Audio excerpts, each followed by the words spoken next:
Get ready for a game changer! Tonight's guest, the girl who thought she could get the last TBR done in a month, but it took her twice that much time. It's me. Hi, I've been here the whole time. Hi cuties, and welcome back to my TBR game, TBR Changer, the game I play. It changes every single time I play it, and I can only play it once I finish the TBR from the previous round. So that's why we're only on round 3. But it is, of course, inspired by Game Changer from Dropout because I am a huge Dropout fan. Now, in my game, what we do is we spin a wheel of prompts. Now, these are not your everyday prompts. Of course they wouldn't be. I created Herkyet. Do you think I would ever go easy on myself? I think not. Instead, we have a bunch of different categories to help me decide my TBR. We will first spin the wheel to decide how many books are on the TBR this coming round. I was about to say month, but no, it never goes for one simple month. It never is. But they range from as little as 4 books to 15 books. Okay, so it could be rough. So let's find out first how many books we're going to read. I apologize, I have not found the best place to put this, so ignore the reflections. But here we go, figuring out how many books I'm going to be reading this time. Oh, dear Lord. Of course, it's 14. Why would it be easy? 14 books. Okay. Well, I hope they're all audiobooks because I have a ton of crafts to do. And pretty soon, I think you will too. But yeah, I love a good craft. Well, most crafts. I don't love all crafts, I've recently gotten into diamond painting, I guess. I never thought I'd be a diamond painting girl, but here I am. But I still do my pay by numbers. I still embroider. I still sew. I just love crafts and I love seeing crafts. So I'm hoping to pull a lot of audiobooks that I can do my crafts with. Okay, well, let's find out what the lovely prompts are. I'm going to clip this on. I apologize. Sometimes when I clip my microphone on, the sound is a little weird, so I apologize for that. I'm not really an audio girly, and I apologize. Our first prompt is gifted books. These are books that are gifted to me. I have a lovely collection of them, so that's number 1. Number 2, series. We've got a lot of series, that's for sure. We have to pull 12 of these. I didn't mention that before, but we're pulling 12 to put on the wheel. I will write them on the wheel, and then we'll spin. All right, we have Spiffbo books, which is great if you're doing the award season. I'm doing Spiffbo. I have read 2 officially. One of them was on the last TBR, Miss Landon and Alberdale. That was on one. All right, we have the 25 of 2025. I need to get these done. All righty, prompt number 5 is books I got on Pango. I have a wide selection of those. We've got books I got from Book Outlet, also wide selection of those. Only indie books, which I love getting this usually, but because I want to do my crafts, most indie books I don't have audiobook versions of, and that would hinder my crafting. Backlist authors, I've got so many authors that I know and love. Now, if I get that, that's a big problem. That's a big problem. That would be 14 authors instead of 14 books. We have Kindle Unlimited books, also not a good one to get this round because audio. 2025 releases. I've actually been doing really good on my 2025 releases, I will say. I have been with the times. All right, we got 2 more to do. NetGalley Arcs. This is the one that killed me for round 1. If you go all the way back to round 1 during Litmus, yeah, that one hurt. That one hurt a lot. And the TBR game pool, which we did play last round. My last TBR was the M&M pool. I only had 8 books to read, and yes, it took me that long to read them all. But again, I did pull quite a few indies and like only physical reading. So I literally just finished the last one, and as soon as I put it down, I'm like, time to film. Okay, I'm going to write these on the wheel in the order I picked them in. I laid them all out here, and then we are going to spin and see what 14 books I'll be reading. Okay. As you can see, I actually had to tape them all on here because I can't find my dry erase board markers, so I hope this works out okay. How are we choosing these 14 books? Oh God, oh God, oh God.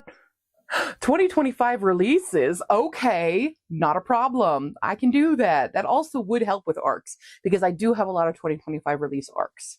Let's figure it out. Okay, so how we're going to do this, I have updated a separate little spreadsheet to tell me all of the current 2025 releases that have come out this year that I am interested in and probably have access to. I'll have access to any of them in some way. I'll have to get some for some. Some I do have as arcs. Some are just already released in my Libby or my Scribd or Libro FM or something. I'll be able to do that. So we have 1 through 240. We're going to random number generate each one of these little brats. I hope it gives me all audio. First number. I kid you not. I don't know if you guys can see it. It's 17. That doesn't count. It only counts when it's live. But how long have you been 17? We have a gay little rom-com, which is called Recommended Reading by Paul Kochia? I'm not sure. Here is the synopsis. Curvaceous, clever, and an avid reader, 17-year-old Bobby Ashton never misses a main character moment. So when it comes to asking out his crush, he plans a romantic gesture grand enough to go down in local history. Unfortunately, though, his extensive knowledge of every rom-com trope ever doesn't prepare him for how tragically he misreads the situation. Suddenly, Bobby's very public romantic gesture turns into an ordeal so embarrassing, it could be a villain origin story.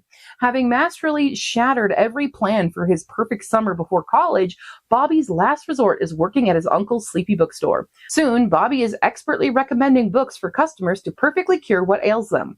Attempting to rebound after a breakup? There's a book for that. Trying to tame your crotchety coworker? There's a book for that too. Then a plot twist Bobby never saw coming walks through the door in the form of Luke, an unfairly attractive and staunchy anti-romantic lifeguard. Bobby's blossoming connection with Luke reminds him of some of his favorite tropes: grumpy sunshine, quippy banter, and even forced proximity. But after his last romantic disaster, should Bobby use all the tricks in his arsenal to turn Luke's head? Or is he misreading all the signs again? Do grand gestures really need to be so grand? Okay. I don't know how that's an Emma retelling. I guess it's just inspired by Emma. It's not actually a retelling of it, for what I can see. But I'm excited. I did get declined the NetGalley arc for this, so I'm a little bitter. But I will find it. Let's see. Is it in the Libby app? No, it is not there. Let's do number 2. Here, I'll prove it here so you guys can actually see it. Generate 86. Not that it's focused at all, but it's 86. Ooh, want to focus a little bit? There you go. 86. Is this another gay rom-com? Am I getting all the gay rom-coms? Hi. Did you have a toy you wanted to share? Really? Thanks. This is Right Beside You by Tucker Shaw. High school has just ended, and Eddie is at a loss for what's next. He had a falling out with his best friend, and he never really related to the rest of his peers in the sleepy Colorado town he calls home. The future is bleak, until his ancient and eccentric great-aunt, Cookie, asks him to care for her in New York City as she recuperates from an illness. Eddie leaps at the opportunity. Soon after he arrives at her tiny Greenwich Village apartment, homebound Cookie asks Eddie to use her vintage Polaroid camera to snap pictures of her favorite places she can no longer visit. But something's unusual about this camera. When he takes a photo, he's launched back in time to an entirely different New York of the early 20th century. As Eddie explores the underground queer life of the Roaring Twenties, he discovers new undercurrents of his own identity. Not to mention a dangerously handsome boy in scuffed boots and tattered stovepipe trousers who keeps popping up in his visions of the past. But when Eddie begins to develop a crush on the mercurial Francis, a cute baker named Theo enters the picture, and he's in the present. Caught between timelines and feelings, Eddie must make a decision about what he's willing to for his romantic fantasies of the past or a reality that might just be what he's wanted all along. I'm a little hesitant on this one. I know I have the arc for it. I get nervous with time travels, and obviously we have 2 love interests. Not my favorite tropes, but there it is. Okay. All right. Our next baby here. Come on, let's focus camera. There we go. 124. All right. This is mean. It keeps giving me ones that I was denied. We got Embrace the Serpent by Sunyamara. The Serpent King has come to find his bride, and with his arrival, festivities sweep through the city. Inside and outside the Rose Palace await women from across the 6 kingdoms, determined to become his new bride-to-be, all except for 18-year-old Saphira. After escaping life as a palace ward under the cruel Jinn, Lady Incarnadine, Saphira now works as the apprentice to unscrupulous jewelsmith Galen. Out of fear of being discovered, she hides her rare gift for harnessing the magic in gemstones and lets Galen take credit for her craft. But when Galen makes a boast that ruffles the court, Lady Incarnadine punishes him with an impossible task, one that threatens to drag Saphira back into the Incarnadine's grasp. Desperate to avoid the fate, Saphira strikes a dangerous deal with Rain, the enigmatic huntsman sent by the Serpent King to find the best jewelsmith in the Empire. Rain promises that if Saphira crafts a mysterious piece for his master, the Serpent King will grant her a new identity and freedom. But when their plans go awry and the only way out is to marry the Serpent King, Saphira becomes entangled in the dangerous affairs of kingdoms and empires, caught between the cunning, handsome Rain and her cold, serpentine husband. Ooh. All right, well, no, notify me. Why does Libby not have any of my books that I need for this? Next number is 211. My goodness, we just keep getting higher and higher. This one I do have as an audio arc, and that is The Austen Affair by Madeline Bell. Is this another time travel? Am I reading a couple time travels? I sure am. Tess Bright just scored her dream role starring in an adaptation of Jane Austen's Northanger Abbey. It's not just the role of a lifetime, but it's also her last chance to prove herself as a serious actress. No easy feat after being fired from her last TV gig. And more importantly, it's her opportunity to honor her mom, who was the biggest fan of Jane Austen ever. But one thing is standing in Tess's way. Well, one very tall, annoyingly handsome person, actually. Hugh Balfour, a serious British method actor. Hugh wants nothing to do with Tess, whose Teen Choice Awards somehow don't quite compare to his BAFTA nominations. Hugh is a type A, no-nonsense Royal Academy prodigy, whereas Tess is big-hearted, a little reckless, and admittedly kind of a mess. But the film needs chemistry, and Tess's career depends on it. Sparks fly, but not in the way Tess hoped. When an electrical accident sends the two feuding co-stars back in time to Jane Austen's era, 200 years in the past, with only each other to rely on, Tess and Hugh need to ad-lib their way through the Regency period in order to make it back home, and hopefully not screw up history along the way. But if a certain someone looks particularly dashing in those 19th century breeches, well, Tess won't be complaining. Okay, our second time travel novel of the day. All right, and next one is 2. Just 2. We've got a sequel that I actually have. We got Four Ruined Realms. I already have a copy of it. I read the first book earlier this year, and I believe it was part of my 25 of 2025. I'm not going to read a synopsis for this one because it is a sequel. Many a spoiler, but there was a big twist at the ending. We have a group of people who were hired to unalive the ruler, and then major plots happen, and now they are all stuck again together on another journey in this one. The lies have only just begun. So, look, one I actually have. Next one, 78. This one I do have an ebook arc for. Hopefully I can find it otherwise. But this is a spooky book. All right, this is Deerstalker by Nicole M. Zaunbrecher.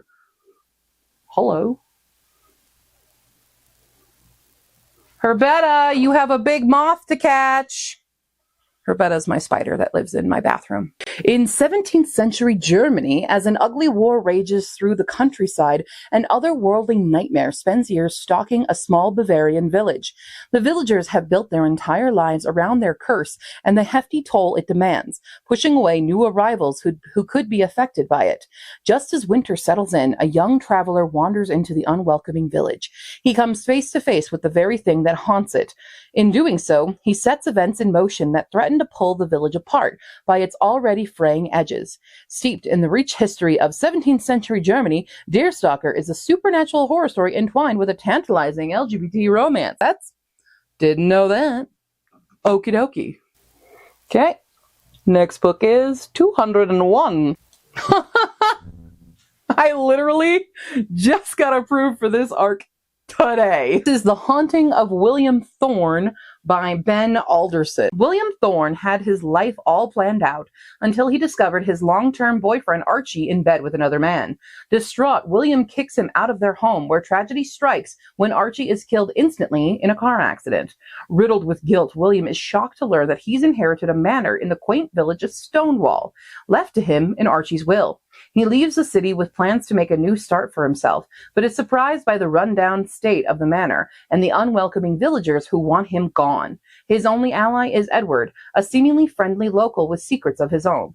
However, it's not only the villagers who are adverse to his presence. A malevolent spirit roams the manor, one that seeks to drive William out for good. But when he uncovers the heartbreaking tale of two men in love in the 1920s, William strives to find peace for the spirit, ending the haunting once and for all. But what dark secrets lie hidden in the manor walls? And will William be able to put aside his own grief to save his new home and his life? Okie dokie. Here we go. Next one is 134. We got Tusk Love by Tea Guanzan.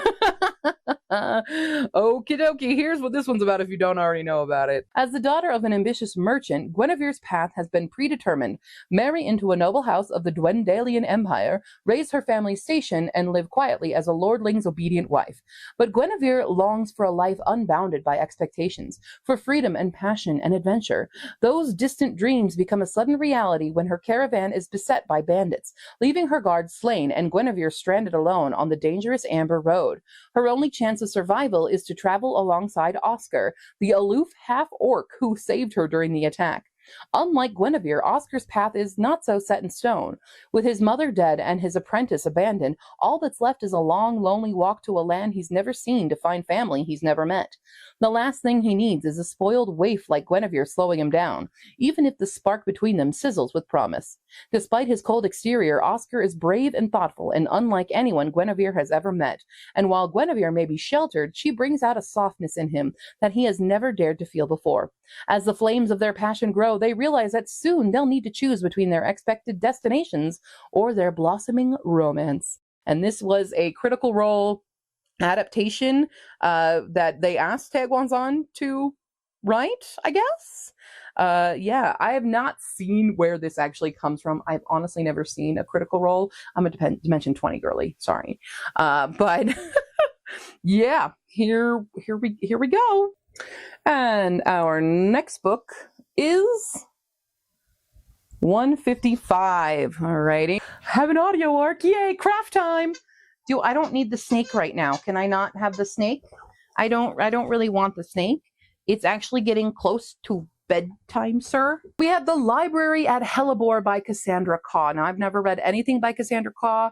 I know there's not controversy, but her books don't seem to have the best ratings, but I'm hoping for the best. It at least sounded interesting when I requested the arc. Not that I remember anything right now, but I'm going to read it to you and remind myself. The Hellebore Technical Institute for the Gifted is the premier academy for the dangerous, the Antichrist, the Ragnaroks, the World Eaters, and Apocalypse Makers. Hellebore promises redemption, acceptance, and a normal life after graduation. At least that's what Alessa Liu is told when she's kidnapped and forcibly enrolled.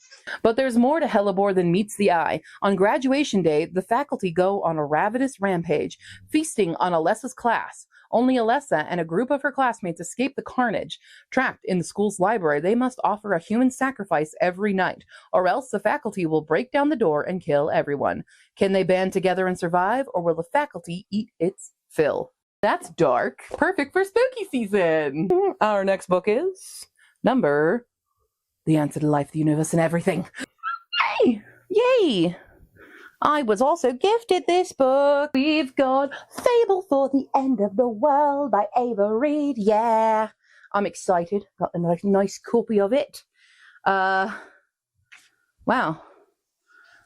This doesn't tell me anything. It just says the Lamb's Gauntlet is a live-streamed assassination spectacle, and the next lamb has been chosen. I don't know anything from this. Oh, look at that. Look at that shiny. Yeah, there's no synopsis in this version. Just that. Does Goodreads?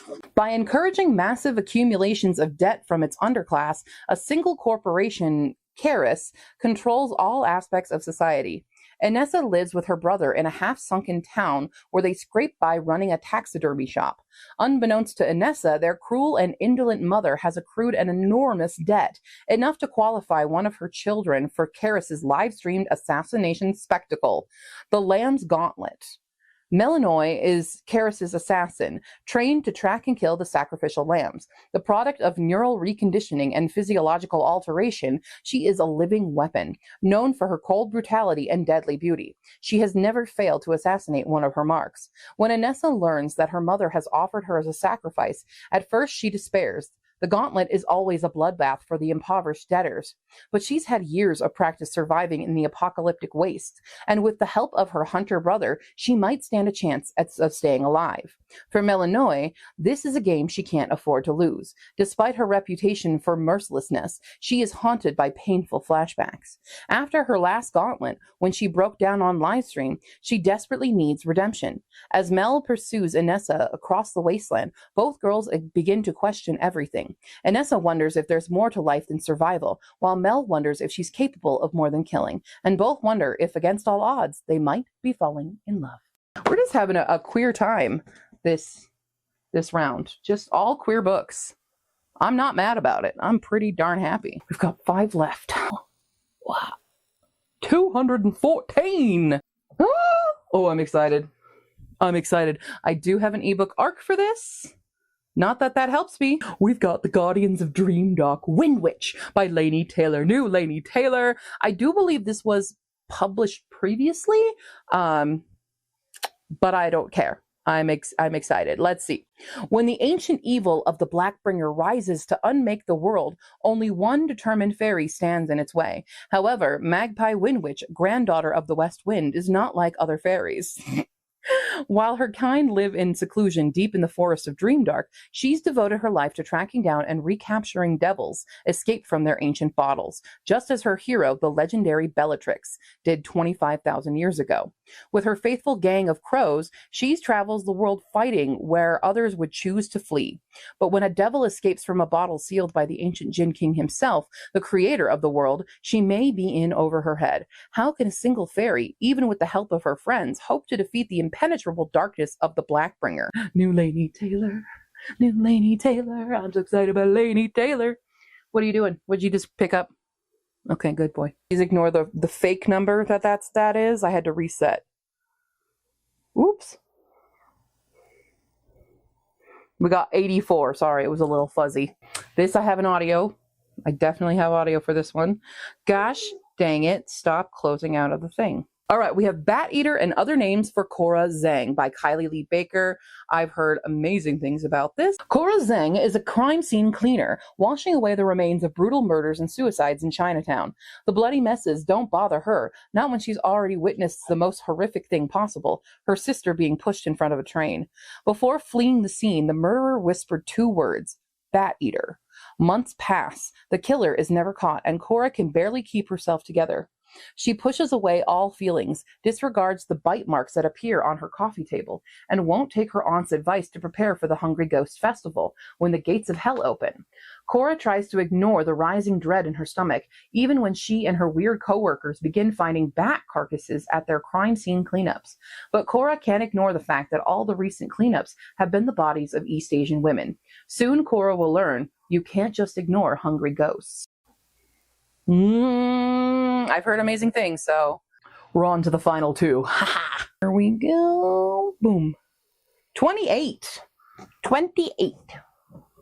The lower the number, the earlier it came out. This is a republish. This is called The Mortal Queen by Ashley Metzler, and it was previously published as Ashling, which I've had on my TBR forever.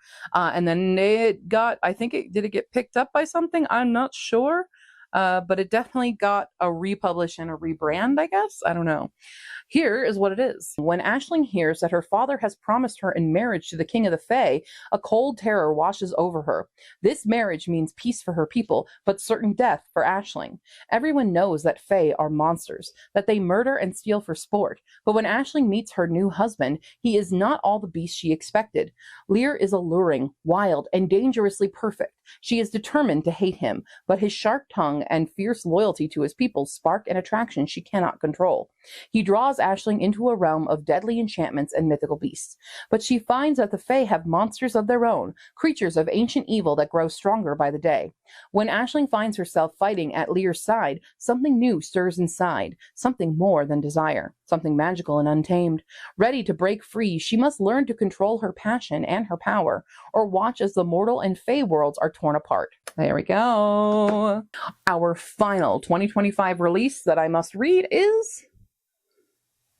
Does it say number one? Number one. Number one. Oh, I'm scared to read this one. I know exactly what it is, and I know I don't have audio access because I do believe it is an indie book. And I'm a little worried because I requested it before looking closer at it, and I'm afraid that, well, I know that I not know for sure that the cover is AI generated. It looks really, really AI generated. It looks very AI generated. I don't know for sure, but something's funky with that hand, I will say. In the frost-kissed cottage where the changing seasons are spun, Aerith wears the Weaver's Mantle, a title that tests her mortal halfling magic. As the equinox looms, her first tapestry nears completion, a breathtaking ode to spring. She journeys to the charmed Isle of Innishold to release the beauty of nature's awakening across the land. But human hunters have defiled the enchanted forest and slaughtered winter's white wolves. Enraged by the trespass, the Winter King seizes Aerith's tapestry and locks her within the icebound palace.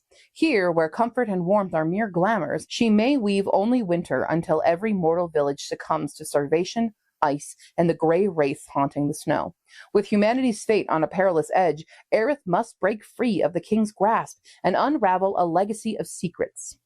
In a charmed court where illusions hold sway, allies matter, foremost among them the Autumn Prince. Immortal and beguiling, he offers a tantalizing future she has only imagined, one she will never possess, unless she claims her extraordinary power to weave life from the brink of death. That's it! That's my TBR that I have to finish before we can play this sucker again. So let me know if you played along, or if you're excited to see if you want to play some bets on how fast I finish it. I got to figure out how many of these babies I can do audiobooks and I can do my crafts, because all I want to do is crafts. Although I will, does this one have, I mean, she's a weaver. Is that the only one of my people that was like a crafter? I mean, yeah, it shows her. It does, her weird hand. She is weaving. Weaving is one of those crafts that I've never done, but I've always been interested in. So at least, you know, that is the kind of essence. That's the vibe I'm going for right now, is crafting. So I think we ended at least on a decent note in that sense. So cool. All right. I will see you next time, I guess. Check out all the links down below. As per usual, I'll see you on the Discord and elsewhere. I'm going to go now. Bye.